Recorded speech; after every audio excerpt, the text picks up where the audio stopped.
ADC স্যারের কথার সাথে যদি না মিলে তাহলে আগামী রবিবারে আমরা আরো এর থেকে কঠোর আন্দোলন দেব।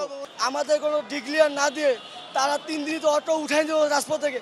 এখন এই যে আমরা কিস্তি করে কত টাকা ঋণ করে আমরা অটোতে কিনলাম, এখন আমরা কীভাবে চলবো? এখন আমার দাবি হয়েছে আলাদা।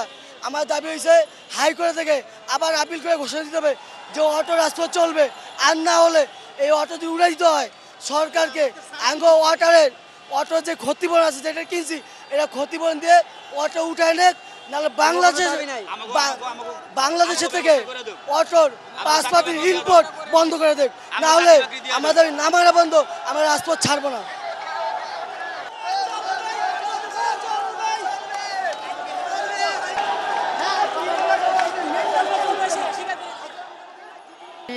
মোতাবেক আমরা এখনো চালাবো, আমাদেরকে কোনো হয়রানি করবে না, আর আমরা যেভাবে আগে চালাইতাম এইভাবে চালাবো। যদি আমরা মেন রাস্তায় উঠি তখন আমাদের গাড়ি ডাম্পিং করার অনুমতি দেওয়া আছে। আমরা নিজে থেকে বলছি যে যদি মেন রাস্তায় আমাদের গাড়ি উঠে আপনারা ডাম্পিং করে দিবেন, কিন্তু কোনো ব্যাটারি রেখা দিয়েন না, ঠিক আছে?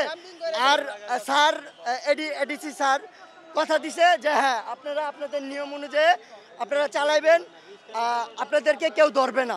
যদি ধরে তাহলে ওনার ফোন নাম্বার দিছে, ওনার সাথে জানাইতে বলছে।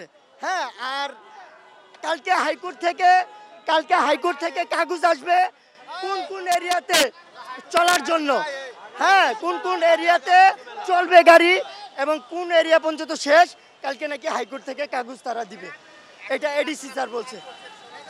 হ্যাঁ, যদি এটার এডিসি স্যারের কথার সাথে যদি না মিলে তাহলে আগামী রবিবারে আমরা আরো এর থেকে কঠোর আন্দোলন দেব। কারণ আমাদের পেটে ভাত, আমরা সবাই কিস্তির উপরে গাড়ি কিনছি, আমরা নিজেদের টাকা দিয়ে কিনি নাই। হ্যাঁ, আজকের দিনের জন্য প্রত্যাহার, এডিসি স্যারের কথার অনুযায়ী আমরা আজকের দিনের জন্য প্রত্যাহার করছি। সে রাস্তা অবরোধ করেছিল, আমি তাদের সাথে কথাবার্তা বলেছি এবং তাদেরকে আশ্বস্ত করেছি যে তাদের দাবি দেওয়া আমি ঊর্ধ্বতন কর্তৃপক্ষের কাছে উপস্থাপন করব। সেই আশ্বাসের প্রেক্ষিতে তারা রাস্তা ছেড়ে চলে গিয়েছে এবং রাস্তা ক্লিয়ার করে দিয়েছে। ধন্যবাদ।